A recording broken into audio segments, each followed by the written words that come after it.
Nomor natraya Rangri rangsi tulpada nyamnyi ngali isishar kuntu sangpa yabyong la Yije dasri chasalo mung palden badra heruka rangna salve khurgi kor yangda thukla chasalo Zomden chezu heruka shitorabjan la yekor yönden gyala chasalo Dorje sunu tile kung tuchir barba khurgi ko tile gyala chasalo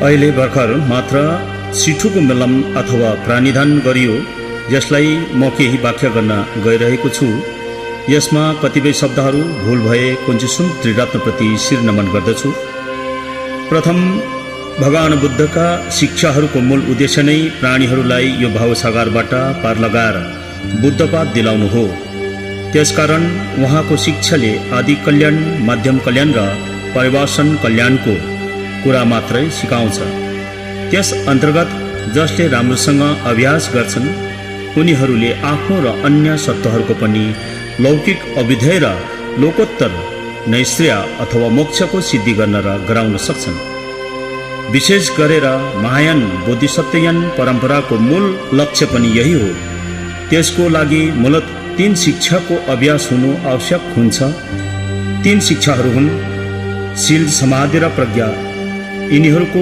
क्रमिक अभ्यास नै बुद्धता प्राप्तिको मार्ग हो सामान्य रूपमा शील विशुद्धि भएपछि समाधि लाभ हुन्छन् अथवा हुन सक्छन् र समाधि प्राप्ति भयो भने प्रज्ञा उत्पन्न गर्न सजिलो हुन्छ परन्तु अलिकति पनि प्रज्ञा भएन भने शीलकै विशुद्धि पनि हुन सक्दैन त्यसकारण घुमे फेरि आउँदा प्रज्ञा नै मूल कुरा बन्न जान्छ र मुक्ति या निर्माणको लागि सबभन्दा प्रमुख र नभई नहुने कुरा पनि यही प्रज्ञा हो महायान अनुसार बुद्धताको प्राप्तिको लागि मूल कुरा नै सम्पूर्ण प्राणीहरूको दुःख हटाई बुद्धकै अवस्थामा पुर्याउनु बुद्ध बन्छु भन्ने संकल्प चित्तमा उत्पन्न गरिसकेको व्यक्तिलाई बोधिसत्व भन्दछन् र उक्त संकल्प उत्पन्न भइरहेको चित्त बोधिचित्त हो यस्तो चित्त उत्पन्न हुनलाई करुणा चाहिन्छ र करुणा उत्पन्न हुन दुःख बुझ्नु आवश्यक हुन्छ सामान्यतया मानिसहरूले दुःख बुझ्न सक्दैनन् किनकि प्रज्ञाको विकास नभएसम्म दुःख पनि पूर्ण रूपमा बुझ्न सकिन्न त्यसैले प्रज्ञा नै मूल कुरा हुन जान्छ यद्यपि प्रज्ञाका तह र गहिराई औ व्याकुल्यता धेरै नै छन् र असीम छन् तापनि मूल्य रूपमा यसलाई लौकिक र लोकोत्तर प्रज्ञा गरी 2 वर्गमा समेट्न सकिन्छ जे होस् प्रज्ञा बिना लौकिक व्यवहार समेत सिद्ध गर्न सकिन्न भन्ने परम पुरुषार्थको त कुरै गर्न आवश्यकता हुँदैन र बुद्धता प्राप्तिका लागि गरिने महायानका मूल अभ्यास भनेका 6 पारमिता हुन् दान शील क्षन्ति वीर्य ध्यान र प्रज्ञा तीमध्ये अगाडिका 5 वटा चाहिँ पुण्य सम्भारका अभ्यास हुन् र यिनीहरू मार्फत नै करुणा या उपायको अभ्यास भइरहेको हुन्छ भने छैटौं प्रज्ञा पारमिता स्वयं चाहिँ ज्ञान सम्भारको अभ्यास हो यी दुवै सम्भार पूर्ण भए भने मात्र बुद्धता लाभ हुन्छ अन्यथा बुद्धता प्राप्ति हुन सम्भव छैन परन्तु ती अगाडिका पुण्य सम्भारसँग सम्बन्धित अभ्यास यानि 5 पारमिताहरू तब मात्र पूर्ण हुन्छन् जब यिनीहरूको अभ्यास लोकोत्तर प्रज्ञाद्वारा युक्त भएर गर्न सकिन्छ अन्यथा तिनीहरूलाई पारमिता नै भनिन्न केवल दान शील क्षन्ति आदि मात्र भनिन्छ यही नै दान र पारमितामा फरक हो शील र शील पारमितामा फरक हो इत्यादि दान शील क्षन्ति आदि त अन्य धर्महरूमा पनि पाइन्छ र बुद्धताको श्रावक ज्ञानमा पनि पाइन्छ परन्तु दान पारमिता शील पारमिता आदि त केवल महायानमा मात्र पाइन्छ अथवा हुन्छ यद्यपि पारमी भन्ने चलन श्रावक ज्ञान अथवा थेरावाद आदिमा पाइन्छ तपनि त्यो त्रिकोटी परिशुद्ध दान शील क्षन्ति आदि हुँदैनन् त्यसैले सम्यक सम्बुद्धता रूपी फल उत्पादन गर्न सक्दैनन् त्रिकोटी परिशुद्ध हुनु भनेको नै प्रज्ञाले युक्त हुनु हो अन्त वास्तवमा सम्पूर्ण कुराहरूको मूल प्रज्ञामा नै हुन्छ र फेरि त्यही प्रज्ञाकै निखारका लागि यो अन्य कुराहरू शास्त्रले अथवा बुद्धले देशना गर्नुभएको हो अन्त सिठोको कुरालाई बुझ्न जान्न र सिठोको भगवानहरूलाई चिन्नका लागि प्रज्ञा नै चाहिन्छ प्रज्ञा बिना कुनै वस्तु वा सत्वलाई बुझ्न गाह्रो पर्न जान्छ सर्वप्रथम सिठो भन्ने शब्द 2 वटा छन् शिवा र ठुवा र शिवाको अर्थ शान्ति हो भने यसैको विपरीत ठुवाको अर्थ हुन्छ क्रोध अथवा रुद्र भन्ने यानी शान्ति र क्रोधका भगवानहरू र सिठो लाछो यसलाई भनिन्छ। सिठोको भगवान जम्मा 100 जना हुन्छन्, शान्तिको 42 जना र क्रोधका भगवानहरू 58 जना हुन्छन्। यी 100 जना भगवानहरू पञ्चबुद्धहरूबाट नै उत्पन्न भएका हुन् अनि ती पञ्चबुद्धहरू समन्तभद्रका रूपहरू हुन्। ती बुद्धहरू हुन् अक्षोभ बुद्ध, रत्नसम्भ बुद्ध, अमिताभ बुद्ध, वैरोचन बुद्ध र अमोघ सिद्धि बुद्धहरू हुन्। यी बुद्धहरू आफ्नो दिशामा विराजमान छन्। यी पञ्चबुद्धहरूबाट उत्पन्न भएका शान्ति र क्रोधका भगवानहरू हामी मरेको 3 दिनको बादमा देखा पर्न थाल्छन्। 3 दिनसम्म त हामीलाई होस अथवा चेतना खोलिएको हुँदैन, मूर्छित अवस्थामा भएका हुन्छौँ। हामी मर्नुभन्दा केही क्षण अगाडि कस्तो अवस्थामा थियौँ, कस्तो ग्रस्त बिमार र असाध्यै पीडाहरू भोगिरहेको अवस्थामा थियौँ। तर हाम्रो शरीरमा भएका पञ्च इन्द्रिय, कर्म इन्द्रिय र क्रमशः निस्किँदै गएपछि शरीर प्राय शून्य हुन्छ। त्यो शरीरमा केवल संचेतना, आत्मा अथवा नामसे मात्र हुन्छ। त्यो संचेतनालाई शरीरदेखि छुट्टिन धेरै गाह्रो पर्छ र यसैले आमा र बाबुको मिश्रणले गर्दा त्यहाँ वियोग हुन धेरै कठिन भएको हुन्छ। जब त्यो शरीरबाट उम्किएपछि अथवा त्यो नामसे बाहिर निस्किएपछि अघिको अवस्थाहरू सबै भुलिन्छ र ऊ स्वस्थ प्रकारले उडी हिँडी खुसी साथ कहिले वहाँ कहिले यहाँ क्षण क्षणमा कहाँ कहाँ पुग्छन्। जब उसलाई संचेतनालाई अथवा आत्मालाई भोक र तिर्खाको अभ्यास हुन्छ अथवा सताउँछ, तब उसलाई घरको याद आउँछ। त्यो संचेतना घरमा आइपुग्छ। सबै परिवारलाई सोध्छन्, इष्ट मित्र बन्धु बान्धवहरूलाई पनि सोध्छन्, तर कसैकोबाट पनि उसले उत्तर पाउँदैनन्। उसको बोलीलाई कसैले सुन्दैनन्, किनकि उसले हामीलाई देखे तापनि हामी उसलाई देख्न सक्दैनौँ अथवा उसको आवाजलाई हामी सुन्न सक्दैनौँ। उसले आफ्नो परिवार र आफन्तजनलाई चिया खाजा दिएको देख्छन्, सबै लाइनसँग बसेका हुन्छन्। ऊ संचेतना पनि उनीहरूकै लाइनमा गएर बस्छन्। सबै जनालाई खाना पिना अथवा भात तिउनहरू दिन्छन्, तर त्यो संचेतनालाई दिँदैनन्। उसले त्यो बाँड्दै गएको मान्छेलाई आँखाभरि आँसु बनाएर भात माग्छन्, तर उसको बोली सुन्दैनन्। खाना उसले विलाप गरी गरी माया लाग्दो गरी रोएर धेरै समयसम्म भात अथवा खाना मागिरहन्छन्, तर त्यस समयको उसको सुनिदिने कोही हुँदैनन्। संचेतनाको भोग तिर्खा दुःख व्यथा वेदना बुझिदिने कोही हुँदैनन्, कसैले सुनिदिँदैनन्। उसले सबै आफन्तजन परिवारहरूलाई सोध्छन्, तपाईँहरूलाई के भयो, किन मदेखि रिसाएको, किन मन दुखाएको, मसँग किन नबोलेको भनेर धेरैजनालाई सोध्छन्, तर कसैले उसलाई देख्दैनन् अनि उसको आवाज पनि सुन्दैनन्। अन्तमा ऊ धेरै दुःखी भएर त्यहाँबाट निस्कन्छन्। ऊ एक्लै जाँदा जाँदा धेरै टाढा हिँडे पश्चात एउटा खोलामा पुग्छ। उसलाई पुरा भोक र तिर्खाले व्याकुल पारेको हुन्छ। तब उसले पानी पिउनलाई 2 हातलाई अन्जुली बनाई टाउको निहुराएर घोप्टो परेर पानी पिउनको लागि उसले पानीभित्र आफ्नो अनुहारको परछाई देख्दैन। उसलाई यस्तो भान हुन्छ कि म त मरेछु क्या हो। उसले अनेकपल्ट पानीमा हेर्छन्, तर उसको अनुहार देख्दैनन्। उड्छ, जुरुक्क अघि आएको बाटोमा हेर्छ, टेकिएको ठाउँमा पैतालाको छापहरू हेर्छन्, त्यहाँ पनि कुनै छापहरू हुँदैनन्। ऊ निराश भई दौडिन्छ, रुन्छ, कराउँछ। क्षणक्षणमा डर र त्रास उत्पन्न हुन्छ। यता उता हेर्छन् र कोही देख्दैनन्। एक क्षणमा अन्धकार हुन्छ कि उज्यालो हुन्छ। यदि त्यो मर्ने मान्छेले अथवा संचेतनाले धर्म गरेको छ भने केही क्षण चेतना खुलिन्छ र धर्म गरेको छैन भने, पाप मात्र गरेको छ भने अन्यलमा नै 3 दिन बितेको पनि थाहा हुँदैनन्। अब चौथो दिनदेखि त्यो संचेतना आत्माको सिठोको भगवानहरूसँग दर्शन गर्ने यात्रा सुरु हुन्छ। संसारमा जिउँदो हुँदा आफूले गरेको धर्म र पापको पुण्यहरू त्यो संचेतनालाई मात्र थाहा हुन्छ। अब उसले पञ्चबुद्धहरूको अर्को रूपहरूलाई दर्शन गर्न सक्नुपर्छ। शान्ति र क्रोध अथवा शिव र ठुवाका भगवानहरूको प्रत्यक्ष रूपमा दर्शन गर्ने समय आयो। उसलाई यस्तो आवाजहरूले डर र आपत्ति उत्पन्न गराउँछ। घरि बादल गर्जेको सुन्छ, केही क्षणमा पानी परेको, बिजुली चम्किएको, हावा पानी आदि तुफान आएको अनुभव हुन्छ। जब अन्धकार त्यो कालो बादल उज्यालोमा परिणत हुन्छ, तब हेर्नै नसकिने अति डरलाग्दो विशाल कायाहरू उत्पन्न हुन्छन्। नाना थरीका डरलाग्दा जनावरहरूका टाउका भएका हातहरूमा धारिलो हात हतियारहरू लिएको अति डरलाग्दो गर्जनको साथ त्यो आत्मा अथवा सङ्चेतनालाई मार्न आएको जस्तो हुन्छ। उसलाई यस्तो आपत्ति आइलाग्दा ऊ डरले यताउता दौडिन्छ, भाग्छ, गुहार माग्छ, सहायता माग्छ, तर त्यहाँ उसलाई सहयोग गर्ने कोही हुँदैन। न त संसारमा भेटेका आफन्तहरू हुन्छन्, न त प्रियजनै हुन्छन्, न त जन्म दिने आमा बाबु, न छोराछोरी, न इष्टमित्र नै हुन्छन्। आफू एक्लै त्यहाँ हुन्छ, केवल गर्जन र डरलाग्दो अनुहार भएका शान्तिका भगवानहरूका रूपहरूसँग। त्यस समय उसले यस्तो आवाज सुन्छ, यही हो, यही पापी, यही हो अधर्मी, हो र हाहा भन्ने अति नै डरलाग्दो आवाजहरू उसको कानमा गुन्जिन्छन् र त्यो आवाजहरूको ध्वनि त्यहाँ गुन्जिन्छ। अनि यसरी एक हप्तासम्म 42 जना शान्ति स्वरूप भगवानहरूले दर्शन दिई पञ्चबुद्धमा लीन भई लुप्त हुन्छन्। अन्त यसरी सङ्चेतनाले 7 दिनको शान्तिको भगवानलाई दर्शन गर्ने समय सकिन्छ। सङ्चेतना डराइरहेको हुन्छ, उसलाई अतीतमा गरेका धर्म, पाप, सुकर्म, कुकर्म, अन्याय र न्याय, सद्विचार, अत्याचारहरूको दृश्य आँखाको सामान्य आइरहन्छ। उसले त्यस समय पश्चाताप गरेर कुनै फाइदा छैन, अनि त्यहाँ उसलाई सन्तावना दिने पनि कोही हुँदैन।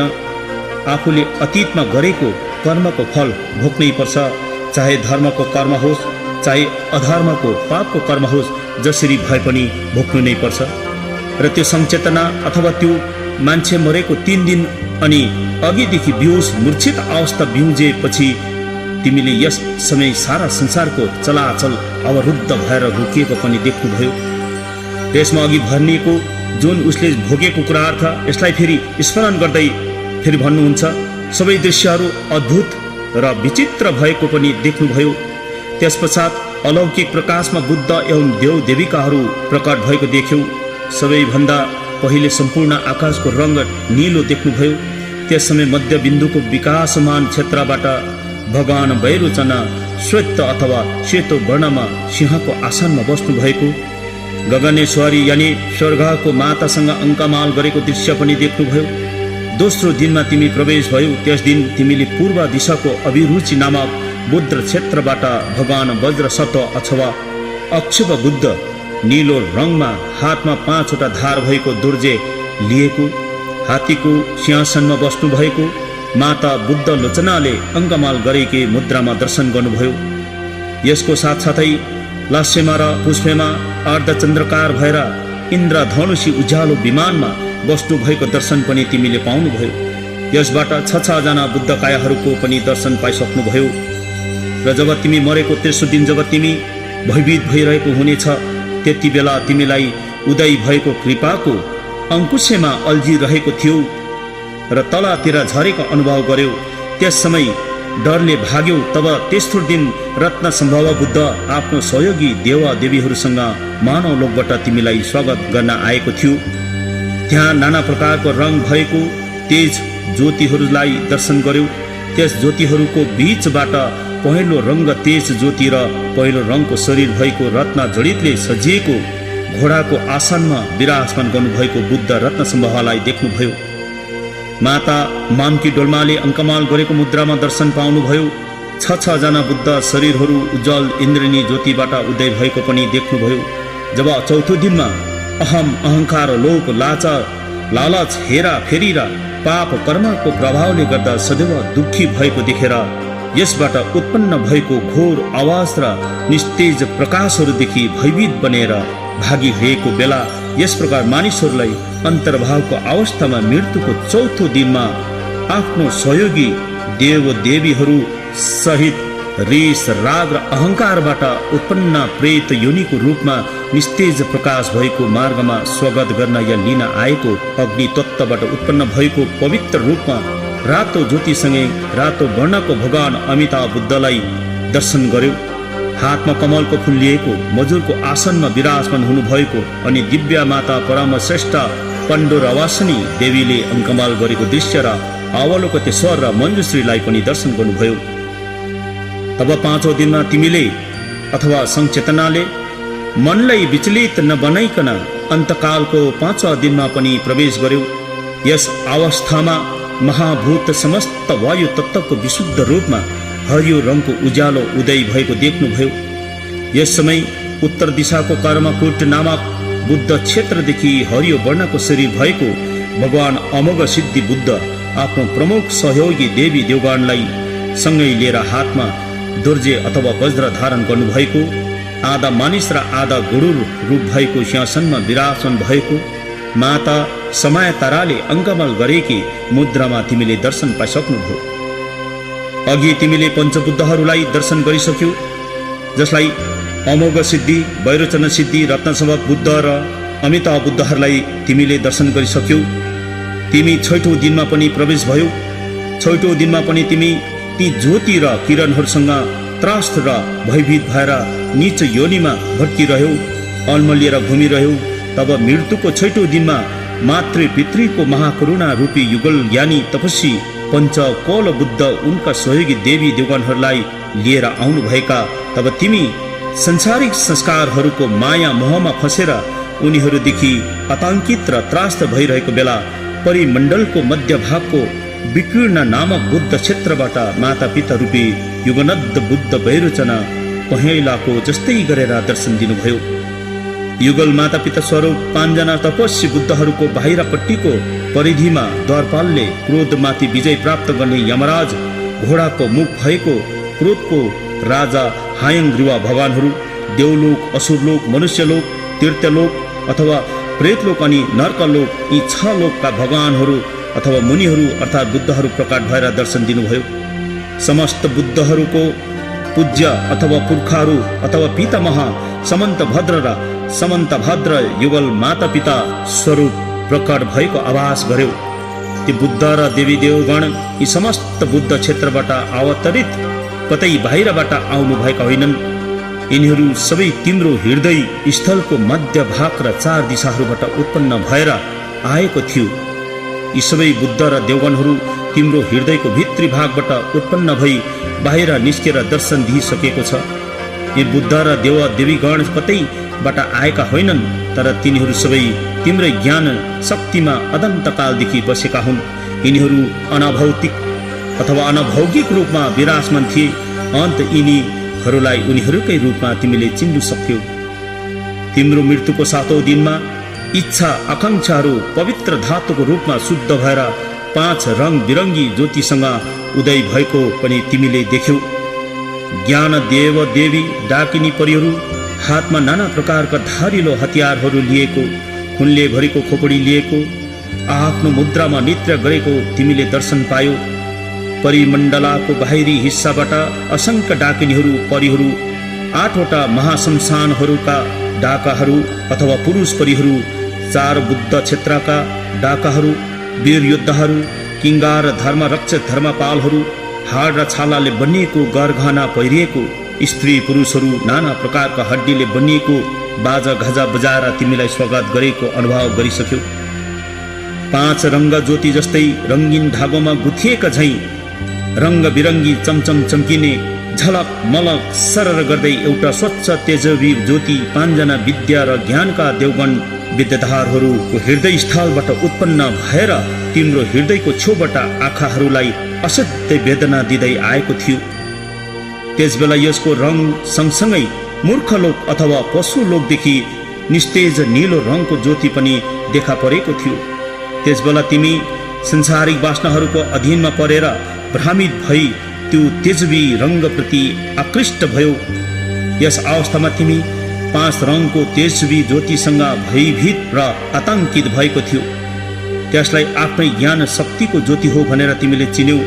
त्यस ज्योतिको भित्र तहबाट स्वत उद्घोषित धर्म शब्दहरूको ध्वनिहरू 1000 वज्र कड्कडिएको गर्जन जस्तै भयो।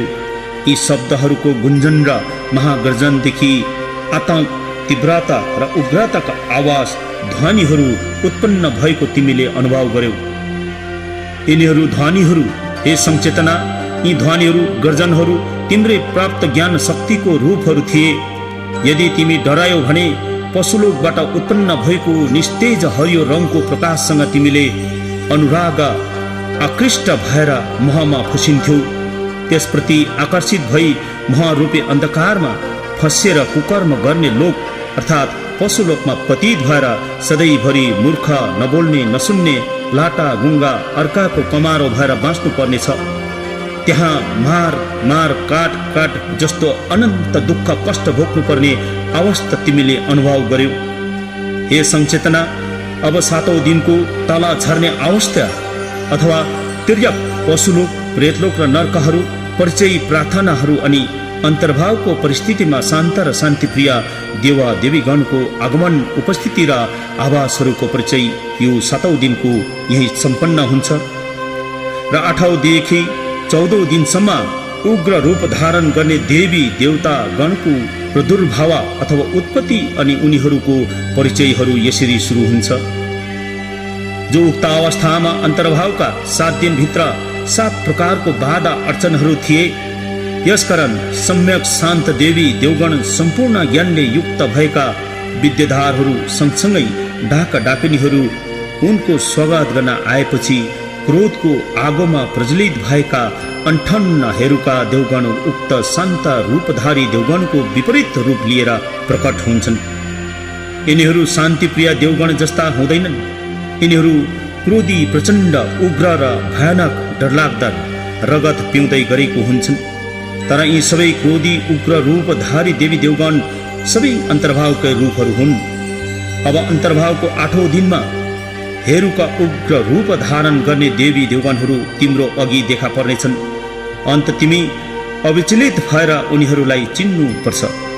गहिरो बदामी रङ्ग भएको महाप्रतापी बुद्ध हेरुका, जसको 3वटा विशाल टाउको भएको, 6वटा बलिष्ठ हातहरू, 4वटा खम्बा जस्तो खुट्टाहरू फैलाएर दृढता साथ उभिरहेको, उसको दाहिनेपट्टिको अनुहार सेतो वर्णको, देब्रेपट्टिको रातो वर्णको र मध्यमको अनुहार गहिरो बदामी वर्ण र त्यहाँबाट आगोको ज्वाला निस्किरहेको, उनका 9वटा आँखाहरू उघारेर भयङ्कर डरलाग्दो नजरले हेरिरहेको, उनका आँखी भावहरू बिजुली चम्किँदा चर्केका धर्सा अथवा धर्काहरू जस्तो लामा लामा दाँत भएको, अणरण भन्ने शब्दहरू हाहा र होको शब्दहरूमा अट्ठास गर्दै हाँसिरहेको, तीखो आवाज शीर्ष गरेर सिटी बजाइरहेका आफ्नो केशराशिहरूलाई ठाडो पारेर फिजाइरहेको, खोपडीहरूको मालाहरू पहिरिएको, हातहरूमा डरलाग्दा डरलाग्दा हात हतियार लिएको, बुद्ध क्रोधीश्वरीले अङ्कमाल गरिरहेकी,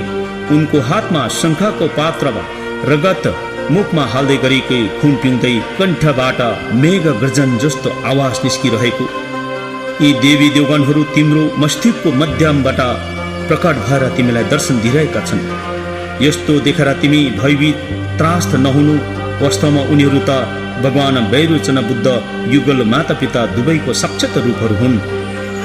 र तिमी 8औं दिनको पश्चात 9औं दिनमा वज्रकुलका हेरुका देवगण आत्मा अथवा संचेतनालाई स्वागत गर्न आउनेछन्। नीलो वर्णको शरीर भएको 3वटा मुखहरू, 6वटा हातहरू अनि 4 खुट्टामा दृढता साथ उभिएको, उसले पनि अघिको हेरुकाले जस्तै खोपडी हड्डीका मालाहरू लगाएका, बन्चरो वज्र खोपडी लिएको माता वज्र क्रोधीश्वरीले अलिङ्गन गरिरहेकी मुद्रामा उभिएको र तिमीले यस्तो दर्शन पाउनुहुनेछ। सुन संचेतना, उसको हातमा पनि रगतले भरिएका पात्र लिएको र वज्र हेरुकालाई पिहाउँदै गरेको तिमीले देख्नेछौ। उनीहरू तिम्रो मस्तिष्कको पूर्वी कोणबाट निस्केको भगवान वज्र सत्व अथवा अक्षव बुद्धकै साक्षात रूप हो। तिमी उनीहरूसँग नडराऊ, बरु यसलाई भक्ति गर अनि तिमीलाई कल्याण हुनेछ। र तिमी मरेको 10औं दिनमा तिमी प्रवेश हुँदैछौ र त्यस दिनमा तिमीले रत्न कुलका भगवान रत्न हेरुका पहेँलो वर्णको शरीर धारण गर्नुभएको, 3वटा मुख, 6वटा हात अनि 4वटा बलिष्ठ खुट्टाहरू फैलाएर उभिएको मुद्रामा दर्शन दिनुहुनेछ। मातृका रत्न क्रोधीश्वरीले पितृरूप रत्न हेरुकालाई अङ्कमाल गरिरहेकी, हातहरूमा रत्न खडक गदा लिएको, घन्टी, मानव खोपडी, त्रिशूल लिएको रूप तिमीले देख्नेछौ। उनीहरू त तिम्रै मस्तिष्कको दक्षिण कोणबाट निस्केको माता पिता रूपी युगनद्ध रत्न सम्भवका साक्षात रूपहरू हुन्। यसकारण तिमी डराउने काम छैन, भयभीत र त्रास्त हुनु हुँदैन। उनीहरू त तिमीलाई मुक्ति गराउन दर्शन दिन प्रकट भएका हुन्। तिमी मरेको 11औं दिनमा कमलको फूलको क्रममा रहेका रगत पिउने हेरुका देवी देवगणहरूले तिमीलाई दर्शन दिनेछन्। यिनीहरू पद्म कुलको हेरुका नामको पद्म हेरुका हुन्। गहिरो रातो वर्णको शरीर धारण गरेको, अघिकै हेरुकाहरूको मुद्रामा भएको दिव्या माता पद्मा क्रोधीश्वरीले अङ्कमाल गरिरहेकी अनि उनीप्रति अघि झै रगतका प्याला लिएकी हेरुकालाई पिलाउँदै गरेको रूपमा तिमीले दर्शन पाउनेछौ। तिमी त्यति बेला त्रास आतङ्क भयभीत नहुनु। उनीहरू माता पिता रूपी युगनन्द भगवान अमोघ सिद्धिकै साक्षात रूप हुन्। यिनीहरूलाई तिमीले श्रद्धा भक्ति गर। यिनीहरूलाई आफ्नै कुल देवी देवताहरूको रूप चिन्नु भए तत्काल मुक्ति प्राप्त हुनेछ। यसरी प्रकट हुने देवी देवगणहरूको परिचय आफ्नै कुल अथवा हिदामको रूपमा पहिचान गरी उनीहरू मुक्ति प्राप्त गर्न सक्छ।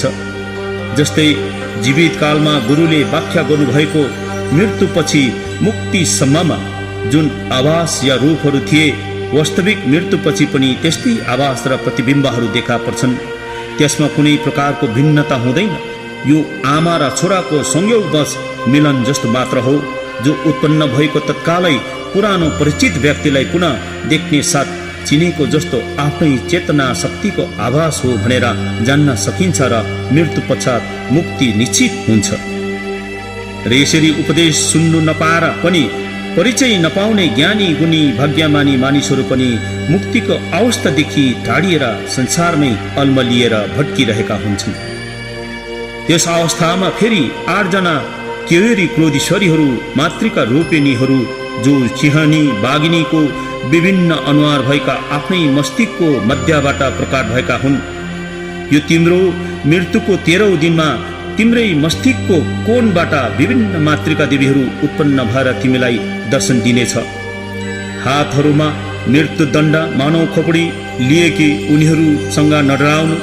तिम्रो मस्तिष्कको सबै कोणहरू पहेँलो रङको सौरेणी देवी, रातो वर्णको प्रमोदकारी देवी बेताली देवी, नीलो वर्णको पहेँलो वर्णको उकासी देवी, हातमा जनारको आन्द्रा लिएको लासहरू खाँदै गरेको हरियो वर्णको कस्मारी देवी, खुनको प्याला लिएको हल्का पहेँलो वर्णको चण्डाली देवी, लासलाई काँधमा बोकिरहेकी ती लासका मासुहरू खाइरहेकी, नीलो वर्णको शमशानी देवी, पशुहरूलाई वध गर्ने पुरुषहरूलाई मुर्दालाई काटिरहेको मुद्रामा तिमीले दर्शन पाउनेछौ।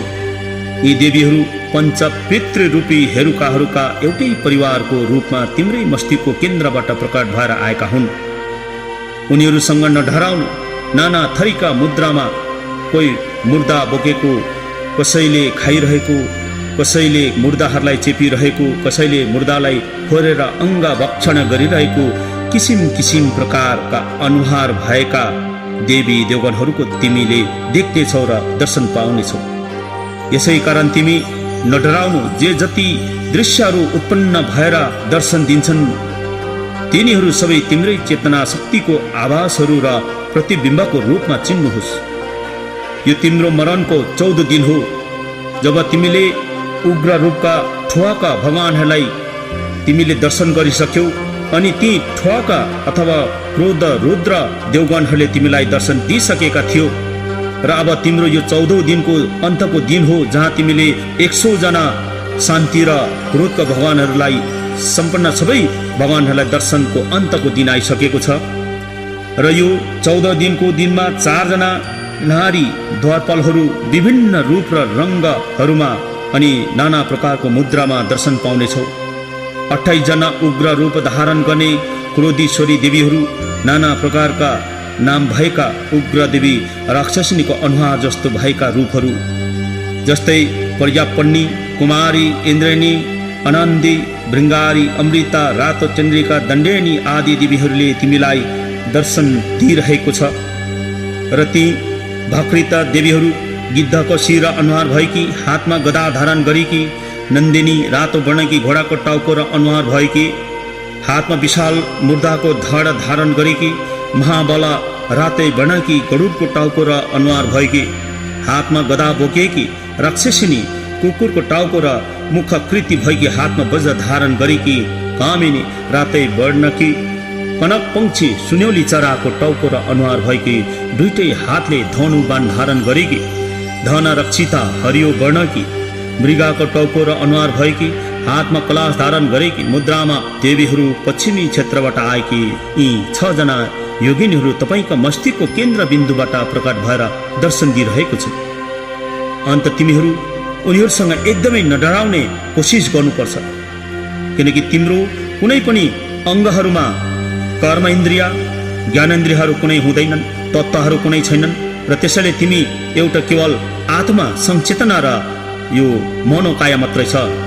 अब उत्तर दिशाको क्षेत्रबाट पावनी देवी नीलो वर्णमा सर्पको टाउको र मुखाकृति भएकी हातमा ध्वजा लहराउँदै बोकेकी, हिमालय देवी रातो वर्णमा जङ्गली बाख्राको टाउको र मुखाकृति भएकी हातमा भाला धारण गरेकी र यसरी हातमा सर्पका पासोहरू नाना थरीका हात हतियार र नाना प्रकारको जनावरको टाउको भएको मुद्रामा तिमीले दर्शन पाउनेछौ। र यसरी उत्तरी क्षेत्रबाट प्रकट भएकी 6 जना योगिनीहरू तपाईँकै अथवा तिम्रो मस्तिष्कको केन्द्र बिन्दुदेखि सृष्टि भएर तिमीलाई दर्शन दिइरहेको अनुभव गर्नु। तिमीलाई यिनीहरूदेखि एकदमै भयभीत र नडराउने कोसिस गर्नु र 4 जना द्वारपालिका योगिनीहरू पनि तिम्रो मन मस्तिष्कको केन्द्र बिन्दुदेखि निस्केर तिमीलाई दर्शन दिनेछन्। जस्तै पूर्व दिशाबाट वज्रबाराही कोइली चराको टाउको भएको अनि मुखाकृति भएकी हातमा फलामको अङ्कुशे धारण गरेको, पश्चिम दिशाबाट रातो रङ्गी वज्रदेवी सिंहको शरीर र अनुहार भएको हातमा फलामकै साङ्ली धारण गरेको, उत्तर दिशादेखि निखुर हरियो रङकी वज्रदेवी सर्पको टाउको र अनुहार भएकी हातमा घण्टी धारण गरेको अनि दक्षिण दिशादेखि पहेँलो वर्णकी वज्रदेवी बाख्राको टाउको र अनुहार भएकी हातमा पासो ग्रहण गरेको मुद्रामा उत्पन्न भएर दर्शन दिनेछन्। यसरी 4 जना द्वारपालिका योगिनीहरू पनि तिम्रै मस्तिष्कको भित्री अंशबाट सृष्टि भएर प्रत्यक्ष दर्शन दिएका हुन्छन्। अन्त यिनीहरूसँग एकदमै नडराउने, आतंक नहुने र भयभीत नहुने तिमीले त्यस्तो खालको मनलाई एकाग्र गर। यस प्रकारले पूर्व क्षेत्रबाट 6, दक्षिण क्षेत्रबाट 6 जना, पश्चिम दिशाबाट 6 जना अनि उत्तर दिशाको क्षेत्रबाट 6 जना अनि 4 जना द्वारपालिका योगिनीहरू समेत जम्मा 28 जना क्रोधीश्वरी देवीहरू पनि उग्र रूप धारण गर्ने हेरुका देवगण स्वयम्भू देवकायाहरूको आफ्नै शक्तिबाट उत्पन्न भएर आएका हुन्छन्। र तिम्रो मरणपछि चारैतिर शून्य नै शून्य देख्नुहुनेछ र त्यस शून्यताबाट भगवान बुद्धत्वको ज्ञान प्राप्ति हुन्छ। त्यस ज्ञान शक्तिबाट शान्ति रूप धारण गर्ने देवी देवताको दर्शन हुन्छ अनि अन्तर्भावको सङ्कटमय परिस्थितिबाट पार हुने बेलामा त्यही बुद्धत्व ज्ञान शक्तिदेखि उग्र रूप धारण गर्ने देवी देवताहरूको पनि दर्शन हुनेछ। तपाईँले ती दुवै अवस्थाका देवी देवताहरूलाई उनीहरूका रूप भनेर चिन्न सक्नुपर्छ। आफ्नै मस्तिष्कको केन्द्र बिन्दुबाट 58 प्रकारका हेरुका देवगणहरू अथवा ठुवाका भगवानहरू आफ्नो विभिन्न रूप आकृति र रङ लिएर तपाईँको अथवा तिम्रो अगाडि दर्शन दिन्छन्, तर ती सबै आफ्नै ज्ञान शक्तिका प्रतीक या प्रतिरूपहरू भन्ने जानेपछि उनीहरूकै हेरुका कायामा विलिन भएर बुद्धत्व प्राप्त गर्नु सक्नेछ। यिनीहरूलाई तिमीले अब पनि चिन्नु सक्नु भएन र हेरुका देवगणदेखि भयभीत भएर भाग्नु भयो भने फेरि पनि तिमीले दुःखको सामना गर्नुपर्नेछ। यी हेरुका देवताहरू तपाईँलाई यामदूत जस्तो भयङ्कर देख्नुहुनेछ, कारण यिनीहरू वास्तवमा भयानक नै हुने गर्छन्। उनीहरूदेखि डराउनु हुनेछ, भयभीत बन्नुहुनेछ, उनीहरूको आतङ्कले मन छिया पार्ने छ अनि तपाईँ फेरि यही संसारमा नाना प्रकारको कष्ट भोगेर भट्किरहेको हुनुपर्नेछ। शान्त र उग्र रूप लिने अथवा शिवा र ठुवाको देवी देवताहरूको रूप यति ठुलो ठुलो हुन्छन् कि यी रूपहरूले आकाशलाई ढाकेको जस्तो लाग्नेछ। मध्यम वर्गको देवी देवगणहरूको रूप र आकार त सुमेरु पर्वतको जस्तो अग्लो र विशाल हुने गर्छ। अन्तिम वर्ग अथवा न्यूनतम देवी देवगणहरूको रूप र आकारहरू पनि तिम्रो रूप र आकार भन्दा 18 गुणा ठुला हुनेछन्। तिमी उनीहरूदेखि डराउने काम छैन। बाहिरपट्टिको परिमण्डल र स्वत परिमण्डलको ज्योति र काया रूपमा प्रकट हुने प्रतिरूप यहाँ आवासहरू आफ्नै चेतना शक्तिको रङ्ग रूपमा चिन्न सक्नु भए ती ज्योति र कायाहरूमा विलिन भएर तपाईँले बुद्धत्व प्राप्त गर्नु सक्नेछ। तिमीले आतङ्क, भय र त्रास निर्माण गर्ने कुनै पनि दृश्य देख्नु भए त्यसलाई आफ्नै पूर्व आभास या प्रतिबिम्बको रूपमा चिन्नु सक्नुहोस्। यो आफ्नो मरणकालको आफ्नै एउटा रूपको अङ्ग आकृति हो भनेर चिने तुरन्त बोधिसत्व प्राप्त गर्न सक्नुहुनेछ। यसमा किञ्चित पनि शङ्का छैन। एकैछिनमा अभिसम्बोध तुरन्त मुक्ति जो शास्त्रमा भनिएको छ त्यो समय आइसकेको छ। यो तिम्रो मनमा स्मरण गर्नुहोस्। तिमीले आफ्नै प्रतिबिम्ब अथवा छायाहरू चिन्नु सक्नु भएन भने शान्ति रूप धारण गर्ने सौम्य देवी देवगणहरूलाई पनि विशाल रूप धारण गरेका महाकालको रूप जस्तो देख्नुहुनेछ अनि ती उग्र रूपधारी देवी देवगणहरूलाई भयानक डरलाग्दो यमराजका दूतहरू जस्तो भयङ्कर देख्नुहुनेछ। अन्त यस प्रकारको दृश्यले तिमीलाई यही संसारमा अल्मलिएर भट्किनु बाध्य गराउने अथवा त्यो बाध्यता गराउँछ। यदि तिमीले उनीहरूको रूपलाई चिन्नु सक्नु भएन भने तिमीले आफ्नै ज्ञान शक्तिको प्रतिरूप या प्रतिबिम्बहरूलाई चिन्नु सक्नु भएन भने बुद्ध वचन सूत्र र तन्त्र विद्यामा जति नै ज्ञानी भए पनि केवल इच्छा मात्र राखेर धर्म कार्य गर्दैमा बुद्धत्व प्राप्त गर्न सक्नुहुन्छ।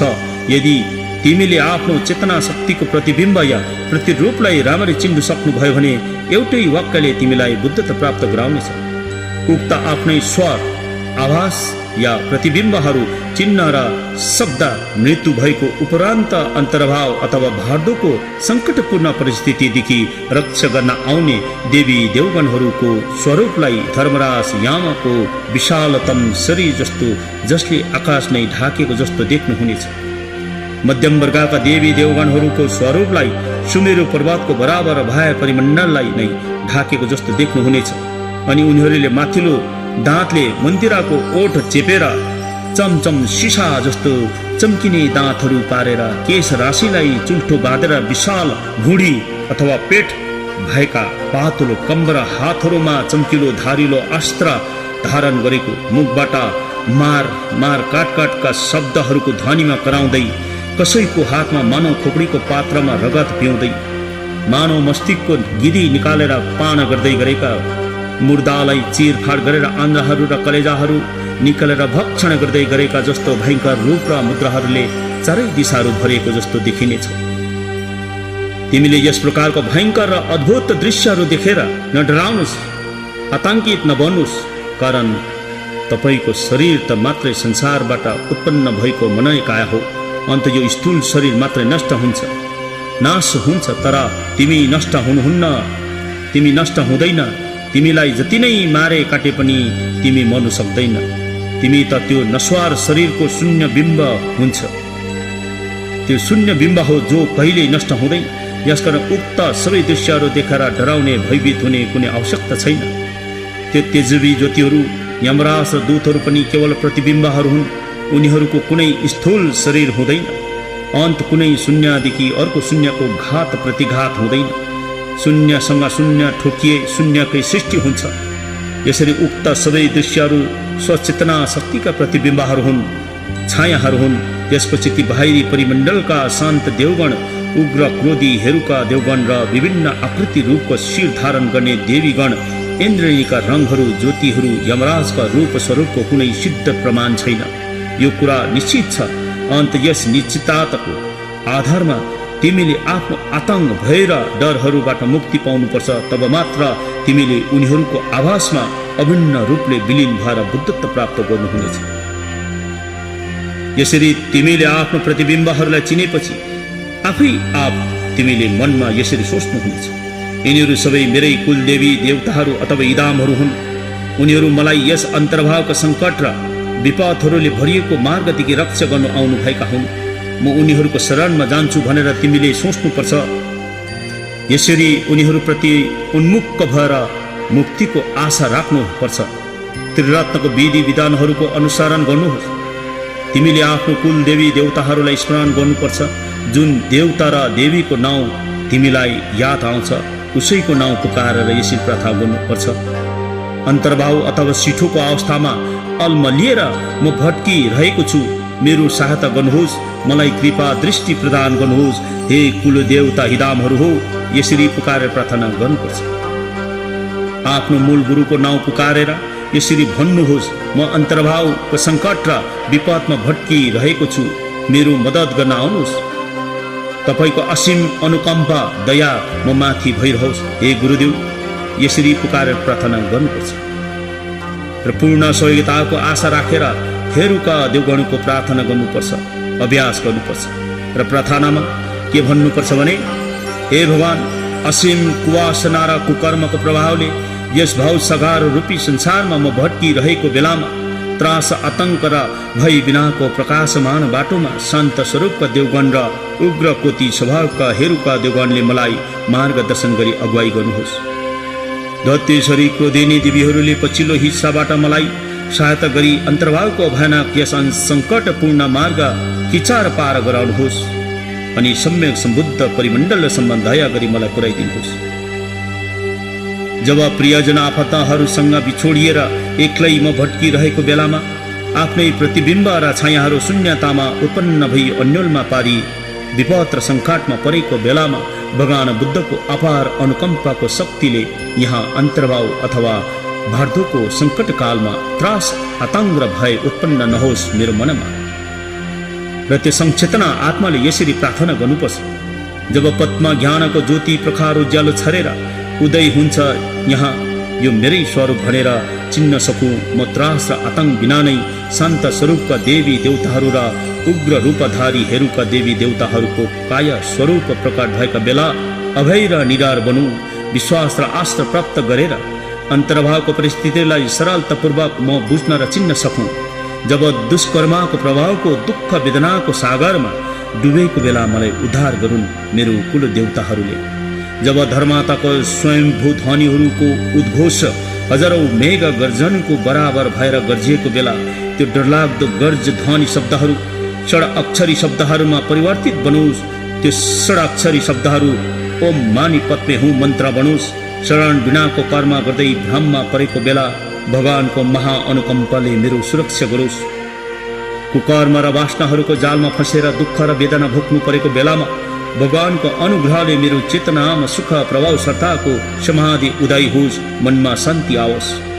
हे भगवान, तपाईँको अनुग्रहको शक्तिले पञ्च महाभूत धातुमा पृथ्वी वायु जल आगो र आकाशप्रति मेरो चेतनामा शत्रुको भावना नहोस्, तर यी सबै पञ्च कौलिक बुद्ध चित्रको स्वरूपमा दर्शन होस्।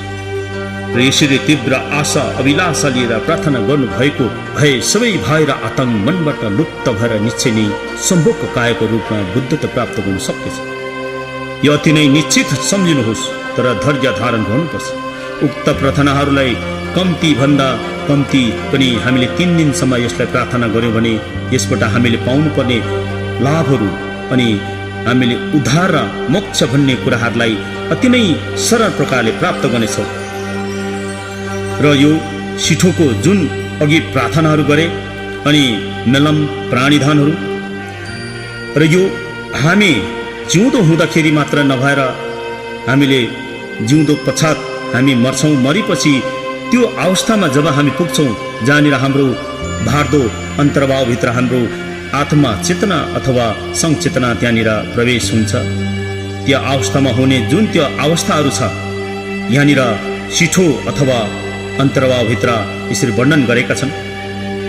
र यो सिठोलाई अथवा शान्ति रूप भएका भगवान र रुद्र क्रोध भएका भगवानहरू जम्मा 100 जना भगवानहरू यहाँ सिठोमा वर्णन गरेको छ। र यो वर्णन भगवान गुरु पद्मसम्भवले 8औं शताब्दीमा तिब्बतमा गएर यसरी प्रचलन अथवा प्रचार गर्नुभएको हो। र यो अति नै महान ग्रन्थ अनि जुन हामी मरे पश्चात हुने जुन दुःखहरू छन्, हामीले भोग्नुपर्ने आतङ्क त्रास र डरहरू छन्, त्यसलाई प्रहण गर्नु सक्ने अथवा त्यो भय र त्रासहरूदेखि मुक्त हुने उपायहरू गुरु पद्मसम्भवले बताउनु भएका छन्। र यो ग्रन्थमा हामी मरेर मात्रै यो कुराहरूलाई भेट्ने भन्ने अथवा त्यहाँबाट हामी मुक्ति र मोक्ष हुने भन्ने कुराहरूलाई नलिएर हामी जिउँदैमै हामीले यो शास्त्रलाई अथवा यसको अर्थहरूलाई अथवा यसलाई पाठ गर्यौँ भने हामीले जिउँदोमा नै गर्ने अभ्यास र कोसिस गर्नुपर्ने रहेछ। र हामीले यस ग्रन्थलाई जिउँदोमा हेरेनौँ र यस सिठो अथवा भार्दोलाई बुझेनौँ भने हामी मरेर कसै गुरुद्वारहरूबाट विद्याधरहरू अथवा परम गुरुहरूबाट त्यो व्याख्या गरे तापनि हामीमा के भने 100मा हामीले 25% मात्रै हामीले त्यसलाई ग्रहण गर्नुपर्ने रहेछ। र हामीले जिउँदो हुँदाखेरि नै सम्पूर्ण पाठहरू आफैले नै पाठन गरेको र आफूले नजाने तापनि अति नै शुद्ध प्रकारले पढिदिने हितैषी साथी गुरु अथवा मित्रहरू छन्, उहाँहरूबाट पनि हामीले सुन्न पायौँ भने यो महाश्रुत विमुक्तिको पाठहरू नियमित रूपले गरे हामीले त्यहाँबाट सम्पूर्ण रूपले त्यसलाई बुझेर हामी आउने जुन त्यो धार्दो अन्तर्भावमा चाहिँ हामी फसिनु नपर्ने त्यो उपायहरू यहाँनिर गुरु पद्मसम्भाले बताइदिनु भएको छ। र यसैले यो जुन गर्नुपर्ने सिठोको पूजाहरू, सिठोको पाठहरू र अन्तर्भावको जुन यो ग्रन्थहरू छन्, अन्तर्भावको जुन त्यो मरेर गएको दिनहरूमा जुन हामी 49 दिन भोग्नु पर्ने त्यो यात्राहरू छ, यसमा हामीले अति डरलाग्दोसँग भोग्नु नपर्ने, हामीले जिउँदोमै नै त्यो कुराहरूलाई जानेको छौँ भने यो 7 दिनको शान्ति भगवानहरूको डरलाग्दो रूप र अनि 8औं देखि लिएर 14औं दिनभित्र लिएको 58 जना उग्र रूप भएको देवगणहरूको त्यो महाविराट विशाल रूपहरूलाई हामीले हेर्दै डराउनु पर्ने हुँदैन रहेछ र त्यो हामीले जिउँदै हुँदाखेरि नै त्यो रूपहरूलाई चिन्नु र जान्नु पर्ने रहेछ। र यसैले हामी यो जुन सिठोको पाठ अनि सिठोको जुन यहाँ मेलम गरियो अनि यसलाई जुन यो प्राणीधन मेलमहरू यहाँनिर गरियो र यसको प्रभाव अनि जुन यो सिठोको यहाँ व्याख्या गरियो अथवा यो यसको अर्थहरू यहाँनिर बताइयो र यसले सारा संसारको प्राणीहरूलाई कल्याण हुन सकोस् अनि जुन यो कल्याण मात्र नभएर यसमा सारा संसारको प्राणीहरू जहाँनिर देव असुर मनुष्य पशु प्रेत र नरकमा बसेका प्राणीहरू छन् र त्यो प्राणीहरूको हितको लागि यो अडियो क्यासेट अथवा आर्थिक सहयोगको लागि जेसेन थार्बलिङ सार्वजनिक बौद्ध गुम्बाको प्रयासमा सिठोको मेलम अथवा प्राणीधन साथै प्रवचन प्रस्तुत गरेका छौँ। हामीलाई आशा छ यस मेलम र बुद्ध बाणीले सबै मानव पशु प्रेत नरक अनि समस्त त्रिधातुका प्राणीहरूलाई कल्याण हुनेछ भनी हामी त्रिरत्नप्रति आस्था गर्दछौँ र यसैले यो सबैलाई कल्याण होस् र सबै प्राणीहरूले यो शास्त्रलाई सुनेर बुझेर सबै प्राणीहरू उद्धार र मोक्ष प्राप्त गरून् भनी हामी भगवान त्रिरत्नप्रति आशा राख्दै यो मेरो सिठोको प्रवचनलाई यहीँ राख्दछु। धन्यवाद। सोनमदे थम्जेसिक बन्ये तम्ना यम्बे दानम बम्जेसिक के गर्नसी बल डुबो यसि बेचोले डोकन्ट्रोल बराइसु।